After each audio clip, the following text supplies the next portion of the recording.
Alors, commençons le portrait d'après nature. Par quoi allons-nous commencer? Les couleurs blanc, jaune, rouge, lac de Garance rose permanente. Eh bien, ici, j'ai respectivement les couleurs principales, bleu céleste, bleu phthalo et terre d'ombre naturelle. Toutes les autres, en principe, ne sont pas si importantes. Voilà, commençons par trouver les formes principales. Ainsi, nous trouverons la silhouette et aurons une idée de la composition voulue.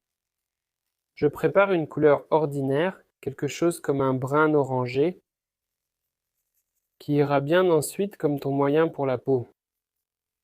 Voilà, je prépare donc cette couleur-là. Voilà, et peut-être même avec une petite touche de rose.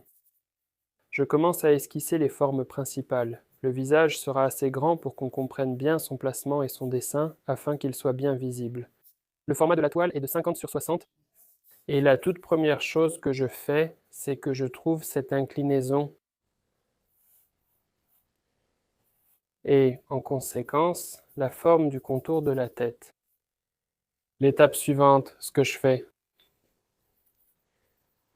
je remplis tout de façon fluide avec cette même couleur. Je souhaite vous présenter l'approche la plus simple que j'ai développée en travaillant progressivement sur le portrait. En fait, c'est ce que je fais en ce moment. J'ai rempli en couleur. La seule chose, c'est qu'ici je me suis arrêté, il aurait aussi fallu remplir correctement. Voici cette couleur plus foncée. Donc en conséquence, je prends plus de diluant. Et ici aussi, je remplis tout. Voilà. D'ailleurs, on peut tout de suite remplir le fond d'une manière ou d'une autre pour ne pas avoir une toile blanche qui gêne la perception des rapports de tonalité. Tout paraît plus sombre par rapport au blanc. En conséquence, on peut rendre plus clair que ce que c'est en réalité. On peut prendre une couleur comme celle-ci, c'est tout à fait correct. Et il y a un peu trop de diluant, bien sûr. Remplir. Je vais juste enlever un peu de ça d'ici.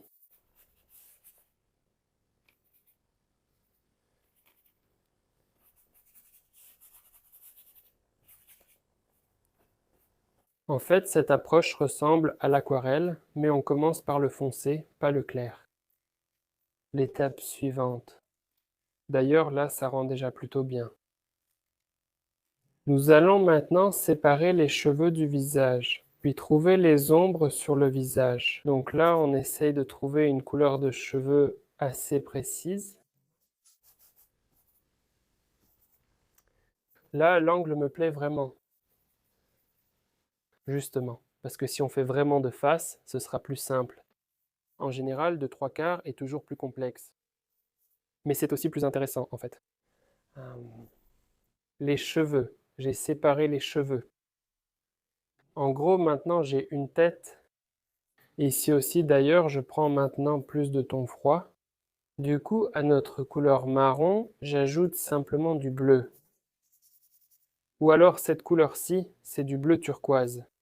J'obtiens cette couleur grise que j'ai ajoutée partout, même dans les cheveux. Et ici, il y a cette partie, la partie inférieure du visage. Il y a de la barbe, plus le reflet de la chemise. Ce ton froid convient aussi très bien, donc on l'intègre aussi délicatement. En bas, j'en mets partout, en fait. Et le cou. On arrive au cou. Le cou est aussi, en fait, à peu près dans le même ton. Donc là, je suis déjà passé progressivement à la recherche des relations de ton sur le visage. On peut directement esquisser la chemise.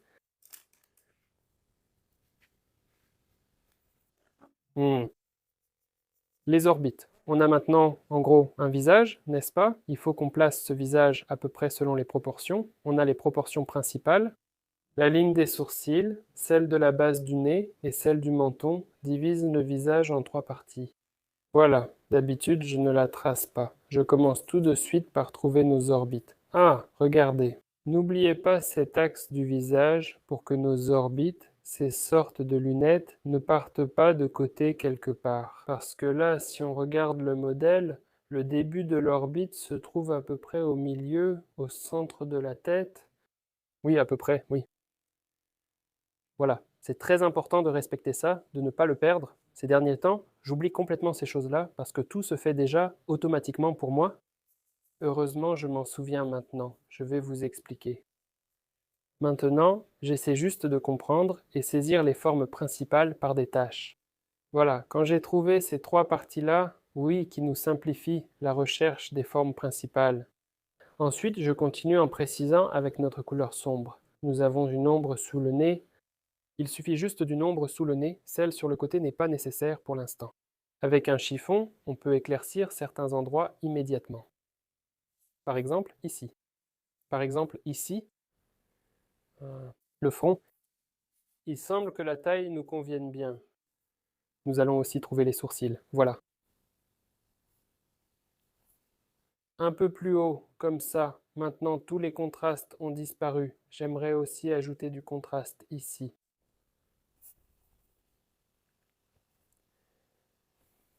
Alors, là où il y a un peu de cheveux gris sur les tempes, on peut ajouter un peu de bleu froid, un peu de blanc. Là, je commence déjà à approfondir, mais pour l'instant, on n'a pas vraiment besoin des détails.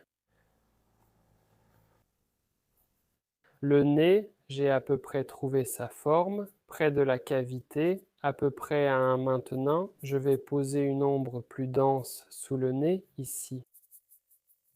Pour l'instant, je travaille de façon très large, je ne fais pas encore tout le travail en détail.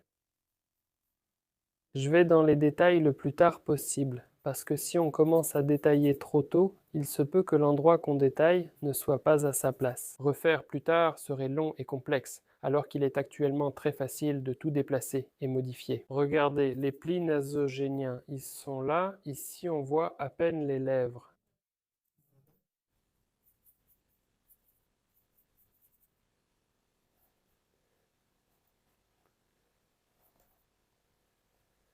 La forme du visage, on va aussi l'affiner un peu, on peut en faire un peu plus. En principe, là maintenant, nous, c'est-à-dire, on ne m'a pas trouvé. Pour qu'on garde l'ordre, pour que je ne saute pas d'un endroit à l'autre.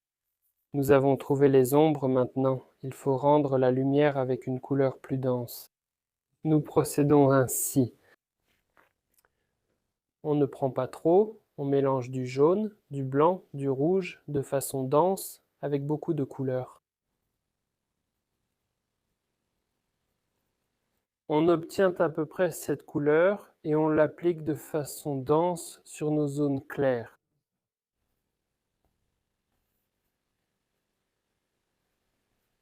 On en met un tout petit peu. On peut en mettre un tout petit peu sur moi, Sergueï, juste un peu, oui, même non, sur le sourcil un peu plus loin, voilà, comme ça. Et avec cette couleur dense, ce pêche, pour l'instant, je n'utilise pas vraiment de teinte froide, enfin un tout petit peu ici, bien sûr, mais surtout au début. On ne se précipite pas tout de suite vers les couleurs froides, encore une fois, pour simplifier, même si maintenant il m'arrive souvent de commencer directement avec des couleurs froides, mais pour l'instant, il n'est pas nécessaire de compliquer les choses. Voilà, j'ai mélangé un ton plus rosé, je l'ai ajouté, même un peu plus orangé sur la joue. Ici, c'est déjà bien dense au niveau de la couleur, donc on n'utilise plus du tout de liquide maintenant, parce que notre toile est déjà humide pour le pinceau.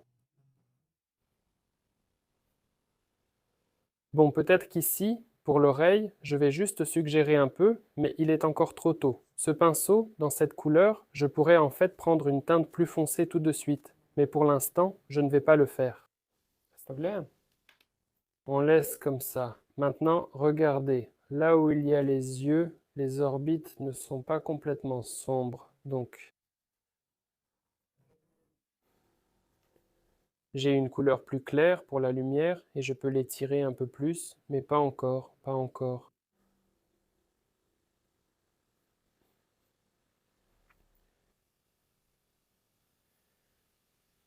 Sur les côtés, en bas, c'est plus vif.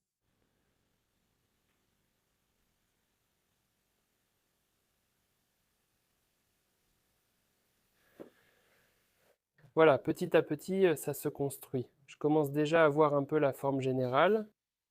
C'est bien. Merci.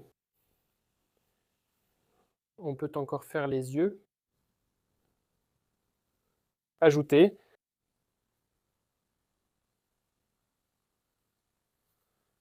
du blanc. Mais s'il est trop vif, il efface tout de suite les volumes, c'est inévitable. Il faut assombrir. Eh bien, il faut estomper ce qui est en trop. Ça fait la paupière inférieure. Je vais aussi l'assombrir un peu.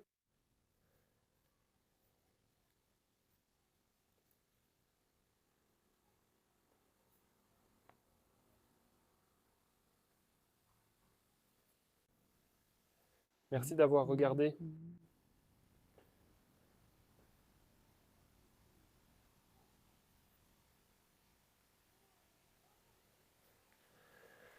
On peut encore incliner un peu.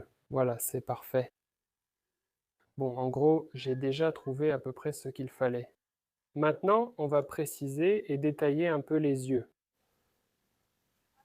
Les yeux, ils sont même très intéressants. C'est super à peindre. Ils sont si profonds. Merci, ils sont expressifs. Je n'ai pas encore trouvé le nez caractéristique.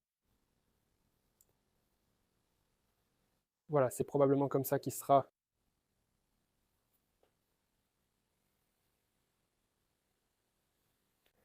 Oh, au fait, on a des reflets vraiment sympas. Sous les yeux, la couleur, quelque chose comme ça, on dirait. Merci. Mince, on dirait du poulet. C'est ce qu'on fait. Oh.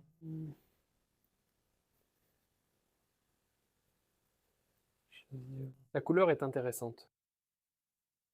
Oui, trop jaune.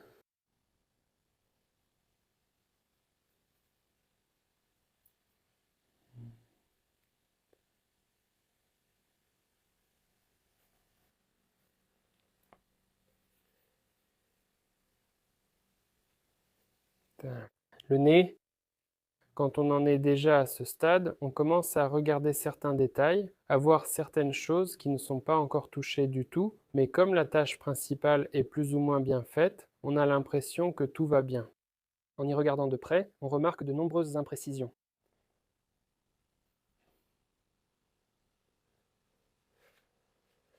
C'est ça.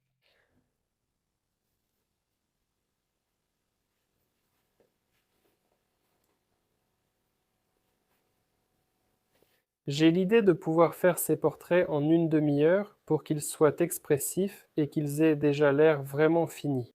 Bien sûr, ce sera quand même comme un croquis, pas vraiment un croquis, plutôt une étude, mais justement, c'est ces études-là que j'aime. Parce qu'ils sont très vivants. Grâce à ce qu'on a saisi sur le moment,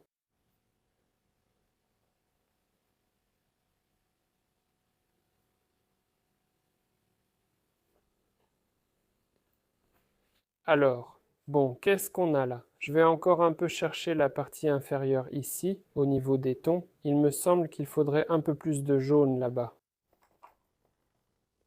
Juste ici. Oh, cette couleur est vraiment bonne. Maintenant, on va encore en mettre à quelques endroits.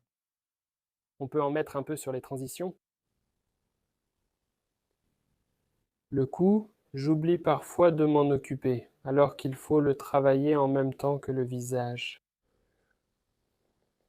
Je ne me soucie que du visage, oubliant tout le reste. Je suis prêt à peindre des visages tous les jours, toute la semaine. Le reste, non.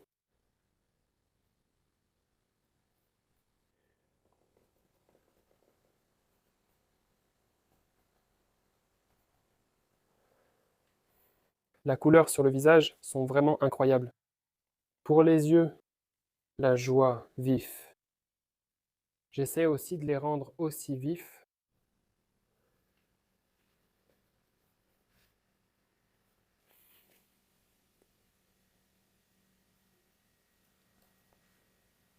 Alors, eh bien, prêt à regarder? Je vais venir vers vous tout de suite. Restez assis.